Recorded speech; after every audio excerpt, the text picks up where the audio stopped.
most celebrated bands of the emo rock, emo pop punk era of the 2000s, My Chemical Romance were a big part of many people's lives. And in fact, they were a pretty big part of my teen years as well. I was a massive fan of them, running from their debut up until Danger Days in 2010. It just seemed stupid not to talk about this album in a decade later video, because 10 years ago, this was my shit. Me and my friends were obsessed with this band, and many bands of that Kerrang era, if you want to call it that, your Fall Out Boys and stuff like that. These were the kind of bands I was just massively into when I was like 14, 15, 16. Yes, I was that teenager, tried growing my hair and shit.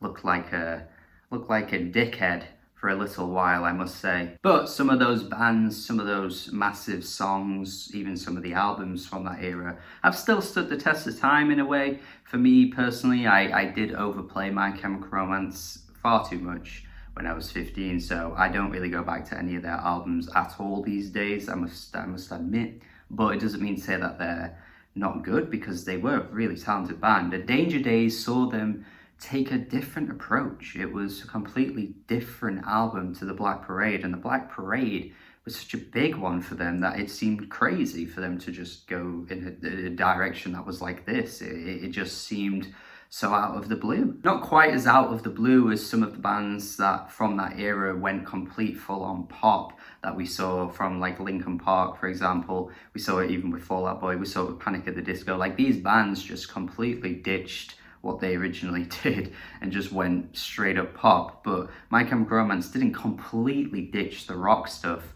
It just had a completely different vibe, different atmosphere to some of their emo type stuff back in the mid 2000s. So 10 years later, I feel as though this is the most decade later video of this series, because I was literally listening to this album a decade ago. So going from that to now is a huge change, because I was a teenager back then. Now I'm in my mid-20s. Just the context of listening to this album now is just light years, like complete. Yeah, it's weird that I loved the hell out of this album back then, but these days I go back to it and I sort of start to see some of the flaws. It's not a particularly bad album or anything like that. In fact, there's some great tracks on here. There's some great tracks, but it just kind of falls short. It ends up being one of their weaker releases out of the 4 albums they put out. And it's a shame, because it's their most fun album. They're having the most fun they ever had on this album here. And I appreciate the hell out of that.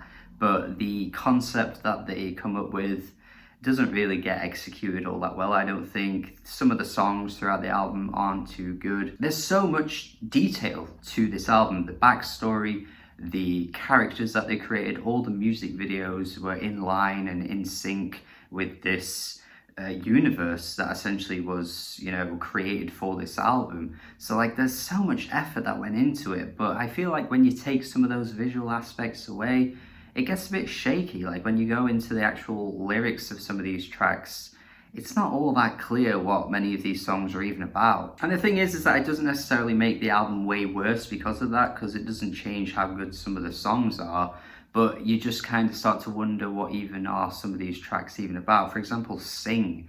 This song is just so corny to me. Like, I just don't see how it has much of a place here in terms of the style of the track. It just sounds like an X Factor finalist song. It literally sounds like something you'd hear on X Factor or American Idol or whatever, The Voice, some show like that. It's just so far removed from some of the other tracks and so far removed from what they've ever done. I can't really listen to this song and not cringe a little bit at some of the lyrics that they come out with. It's just not really the kind of song I'd want from a band like this. You have the Dr. Death interludes that crop up every now and then. Don't really add anything to the album. It's the guy from Mindless Self-Indulgence, I think. I don't know anything about that band. I couldn't even tell you Dr. Death's real name, to be honest. But again, just adding very little to the actual flow of the album. Just seems a bit random that this is even here. They're all given different characters as well. They completely reinvented their images in a way. You've got the characters' names like Cobra Kid, Party Poison. Look, I'll be unashamed to admit, me and my friends all assigned each other a role, and we all got different ones. And yes, I had one. I was Cobra Kid.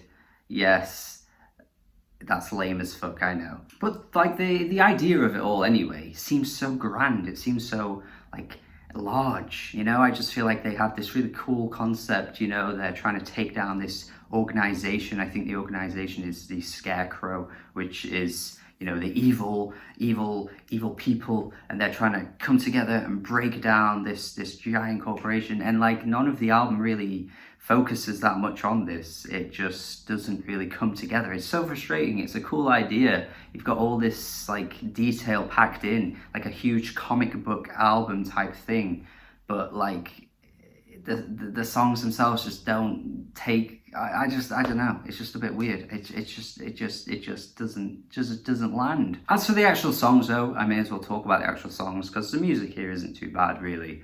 Na Na Na. The hook, I must admit, gets a bit annoying. The na na na na na na na na na na na na. It just gets so like, it's just so irritating when the more you hear it. It's like the All the Small Things song from Blink-182, just like it gets a bit too much. You don't need to do that many na na na na. But I like the verses because they're just so random. Like Gerard Way is just saying the most random shit on these verses. I don't think there's any coherence. It sounds like the band's just lost all their inhibitions and they are just like, fuck it. We're just gonna have the time of our lives and we don't care. We are just gonna be so unashamedly, unabashedly, is that the right word? You know, just anything we want to be, because this is the band we are now. We're not appealing to any demographic. We're just going to be what we want to be. And that's what I kind of like about this song. It just seems so, again, like Sing, where it's so far removed from their previous albums. I kind of want to respect it more, even if I don't necessarily love the song or anything. Planetary Go, again, just a completely random change of pace here. These synths on this track just make it sound like a banging anthem from this era. It doesn't fully work because I don't know if the synths sound great here, but I kind of, again, like the fact that they just made this song. The Only Hope for Me Is You, really sappy with the lyrics, but the Blink-182 comparison rises again because on the chorus, Gerard Way sounds so much like Tom DeLonge. He's doing those like isms that you would get from any Blink-182 track back in the day, obviously, when Tom was in the band. Like, it's so weird. It's so weird, this track, hearing him sound so much like Tom. They have a little stretch of tracks which go for more of like a classic rock type thing. You get Save Yourself, I'll Hold Them Back. This is such a good track. The fucking vocals on this one are so passionate. The way he delivers his voice is just fantastic. And this is honestly the best track on the album, I think. It might even be up there, one of my favourite songs of the band ever. I think this is just such a good track. The way they sell this is fantastic. He's just belting out that chorus. It's so good to listen to. It's just so good to hear his voice in this way. Party Poison is similar in the sense that it's got a classic rock feel to it. In fact, the vocals remind me a little bit of Mick Jagger. I don't know if he's trying to emulate Mick Jagger here or anyone from that kind of like classic rock era, but he's just got a bit of swag to his voice. The lyrics are like all over the place though. They are just so random, again, just not really sure what they're trying to go for. The line where he's like, all the good times they give you cancer is it's kind of a funny line. Although listening to Joanna Newsom, never given me cancer. Never gave me cancer, you know? I don't know what to say, but it never happened. The track Scarecrow starts the like last little leg of the album, which I've got to say, this little stretch of tracks, not too good. I'm not really fond of these ones. And even though, like, yeah, not really that bothered by tracks like Na Na Na, they get a bit irritating. Planetary Go, slightly obnoxious. I'm kind of lenient towards them because I remember loving them so much when I was a teenager that I kind of have some nostalgia to them. It's sort of that attachment that you just have with some of the things you loved when you were younger. Like, yeah, sure, I'm not going to play them on a regular basis, but I don't mind them, you know what I mean? It's just a bit of bias. But Scarecrow doesn't have that impact on me because I just can't really get with this. There's this psychedelic, trippy vibe to it. It goes for a complete different change of pace once again. just don't think it lands. Just don't think it lands. I think Jared Way's vocals here are so flat. Like, they're borderline boring listening to him sing this song. I just can't deal with this. Destroyer as well has this really obnoxious vocal delivery on it where it's like, destroyer, destroyer, destroyer. Just not really a fan of this one either. And again, when you go from there to Kids From Yesterday, the interlude from Dr. Death, and then into Vampire Money, it's just clogging up time, really. Just not engaging songs for me. Those Bowieisms are too obvious on Kids From Yesterday. I swear it's trying to take from the track Heroes, which is obviously such a famous song that you can't really ignore the comparisons. Honestly, listen to the start of Kids From Yesterday, you'll hear it. The tinny drums, the fucking tinny percussion, man, that sounds awful. It just like lingers in the track. It's like and then the outro of the song, like, you know, the song ends and then there's like 30 seconds where you just hear the drums and the guitars playing. And it's the worst outro you could ever imagine because it's just this tinny fucking and I'm just not here for that. Vampire Money's not bad, but it also doesn't really fit the album. Once again, just adding to this weird concept that just doesn't really stick throughout. This track apparently is in response to the core fan base demanding My Chemical Romance to do a song for Twilight. Look, I was a massive fan of My Chemical Romance back in the day. I've said that multiple times in this video, but there was never a day in my life where I woke up in the morning and thought, I want them to do a song for Twilight. Who was asking for this? I don't get it. So I feel like it's a bit of a haha, here's a song for Twilight, Vampire Money, let's make a few references throughout the song, and they kind of forget the fact that this isn't really part of what the album is supposed to be. It might even be a bonus track, I could be wrong here, but I remember it being on the CD edition of the album because I had the CD. If it's a bonus track, fair enough, but if it's a closing track, it doesn't really work. So yeah, I mean, lots of this album works. Some of the tracks have great hooks, great singing performances, great general performances from everyone in the band.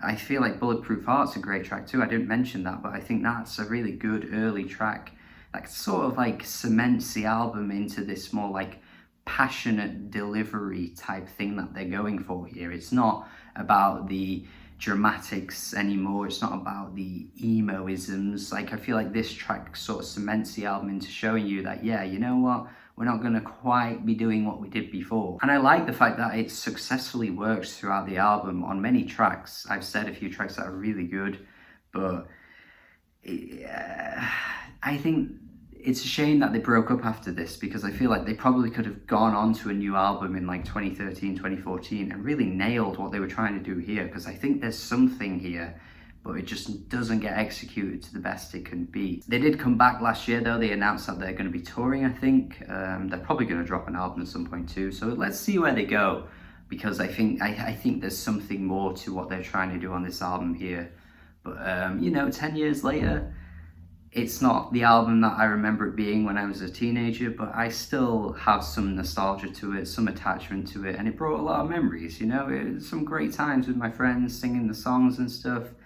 I can't really get too mad at this, even if I don't really feel like I like it from start to finish. But they're still a significant band for many people, including me. I definitely think it might be their weakest album, if I'm being totally honest though. Even their debut might be a bit better than this one, but still, I respect that they went in this direction. They just did it so carefree. They didn't care that the fans weren't asking for this. They just went ahead and did it anyway, and I respect that. Thank you for watching this video. Hopefully you enjoyed it. Hopefully you like this album a little bit more than I do. If you don't like it at all though, let me know in the comments. What's your favourite album by them? You're probably going to say Black Parade, that's alright, but let me know anyway. Thank you for watching this video. Have a good day, subscribe, and goodbye.